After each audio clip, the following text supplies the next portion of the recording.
Assalamualaikum warahmatullahi wabarakatuh dan salam pengakap.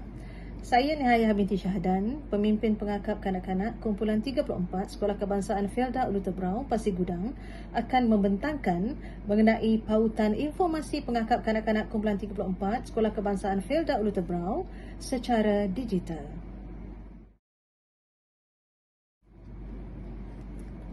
Berikut adalah paparan tentang penglibatan saya secara aktif bermula daripada 2016 sehinggalah 2021 dan baru ini saya telah menerima sijil kepujian Ketua Pengakap Negara untuk 2019. Semua sedia maklum, kita sekarang telah mengalami aktiviti era pandemik. Dengan itu, pengakap kanak-kanak kumpulan 34 iaitu Sekolah Kebangsaan Felda Ulu Tebrau telah mewujudkan satu pautan khas yang berada di dalam portal Pusat Sumber Sekolah Kebangsaan Felda Ulu Tebrau. Satu usaha yang membolehkan ahli pengakap kanak-kanak 34 dan warga sekolah amnya mengetahui aktiviti program dan informasi tentang pengakap sama ada di peringkat dalaman sekolah, daerah, negeri, kebangsaan hinggalah antarabangsa. Semua ahli pengakap kanak-kanak akan membaca semua arahan dan maklumat yang terdapat di pautan pengakap yang disediakan untuk dicatat di dalam buku log masing-masing. Pandemik atau endemik.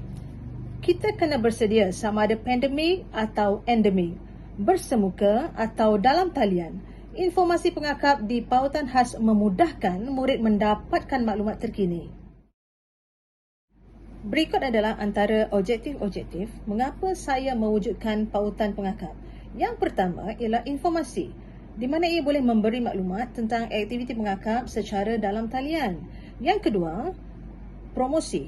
Ia boleh mempromosikan pengakap kumpulan kami kepada warga sekolah, ibu bapa dan masyarakat setempat. Yang ketiga ialah jaringan, di mana dia boleh menjalinkan kerjasama dengan pengakap sekolah-sekolah lain. Keempat ialah jalinan, menjalinkan kerjasama dengan pihak luar seperti syarikat, NGO dan badan kerajaan yang lain. Dan kelima ialah galeri, di mana kami boleh mewujudkan galeri secara alamaya yang boleh dilawati dan ia juga sebagai kenangan dan bukti yang kami telah mengadakan aktiviti. Berikut ialah perancangan 5 tahun bermula daripada tahun 2019 hingga 2023. Pada tahun 2019 iaitu tahun pemulihan di mana saya menyusun program dan mempelbagaikan aktiviti peringkat sekolah dan mewujudkan galeri pengakap di bawah tangga dan di pusat sumber sekolah, dan pada tahun itu juga saya berjaya menghabiskan kursus manik kayu. Dan pada tahun 2020 iaitu tahun pemerkasaan di mana saya memastikan semua guru iaitu sebagai pemimpin yang bertauliah dan murid mencapai peringkat yang telah ditetapkan. Untuk membantu mereka menambah markah di dalam PAJSK. Pada tahun 2021 iaitu pada tahun ini saya bercadang dan telah merealisasikan iaitu pendigitalan, di mana saya mewujudkan satu pautan khas di portal pusat sumber untuk semua informasi tentang pengakap di samping menggalakkan semua ahli menyertai program pengakap di dalam talian. Pada tahun 2022 iaitu tahun kecemerlangan, saya mengimpikan supaya semua pengakap kanak-kanak kumpulan 34 Sekolah Kebangsaan Felda Ulu Tebrau terus aktif dan kekal cemerlang. Dan pada tahun 2023 pastinya saya inginkan kebitaraan di mana dapat menjadikan pengakap kanak-kanak kumpulan 34 sebagai rujukan sekolah-sekolah lain. Berikut ialah sasaran tahunan, di mana saya mensasarkan semua penolong pemimpin sekolah saya mengikuti kursus kejurulatihan dan memperolehi tauliah tetap. Dan pastinya bagi pengakap kanak-kanak perlulah lulus ujian lencana iaitu Kris Gangsa bagi tahun 4, Kris Perak tahun 5, Kris Emas tahun 6 dan di samping 2 lencana kegemaran, 2 lencana pengetahuan dan 2 lencana perkhidmatan. Dan sekiranya mereka telah berjaya dengan cemerlang, maka mereka yang layak akan dicalonkan untuk anugerah rambu pengakap kanak-kanak. Dan seterusnya pastinya bila penglibatan mereka secara aktif dan akan membantu untuk markah PJSK secara individu.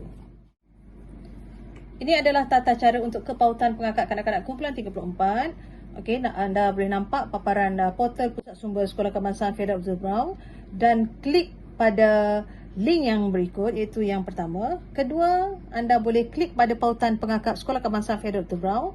Seterusnya, ketiga, klik pada pautan pengakap kanak-kanak 34, dan keempat ialah ada 19 pautan disediakan termasuk info tentang pengakap Johor, daerah Pasir Gudang, dan kita telah sharekan link dia. Maksudnya semua boleh didapati di situ.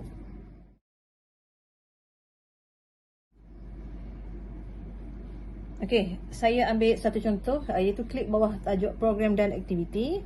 Di situ kita boleh nampak aktiviti daerah Pasir Gudang yang telah menjalankan kursus dan ujian lencana keahlian, lencana keris gangsa, lencana keris perak dan lencana keris emas, dan juga beberapa poster dan aktiviti yang telah kami sertai di peringkat negeri, peringkat kebangsaan. Berikut ialah panorama di mana sudut pengakap yang saya sediakan di pusat sumber. Okay. Menjadikan budaya membaca sebagai salah satu rutin bagi pengakap kanak-kanak, di samping dapat lencana kegemaran iaitu melalui pembacaan nilam. Okay, dan mereka dapat mengubah bintang untuk program nilam, dan kemahiran literasi maklumat boleh dijalankan di sudut pengakap. Banyak yang mereka boleh dapati. Dan begitu juga kaitkan buku Jangka Book dengan pengakap, di mana terdapat 10 kebaikan daripada cerita ini yang kita pelajari dalam pengakap kanak-kanak, dengan wataknya seperti gambar yang kita boleh nampak tu kan. Sebelum saya mewujudkan sudut pengakap di pusat sumber, terlebih awal saya telah memanfaatkan ruang bawah tangga yang mempamerkan carta organisasi pengakap Kementerian 34, dipenuhi dengan informasi mengenai sejarah kepengakapan dunia dan sejarah kepengakapan Malaysia sebagai literasi maklumat tambahan yang boleh dibaca oleh pengakap kanak-kanak sekolah kami. Sudut pengakap ini juga mempamerkan proses bagaimana pengakap kanak-kanak boleh memperolehi lencana keahlian sehingga berjaya mendapatkan rambu. Antara koleksi yang turut dipamerkan ialah koleksi skarf, koleksi lencana dan juga beberapa model ikatan dan simpulan. Sekian sahaja pembentangan daripada saya. Semua maklumat pengakap kanak-kanak kumpulan tinggi maklumat berada di hujung jari. Hanya klik saja, dan semoga ia memberi manfaat kepada pengakap kanak-kanak sekolah kami. Sekian saja. Assalamualaikum warahmatullahi wabarakatuh.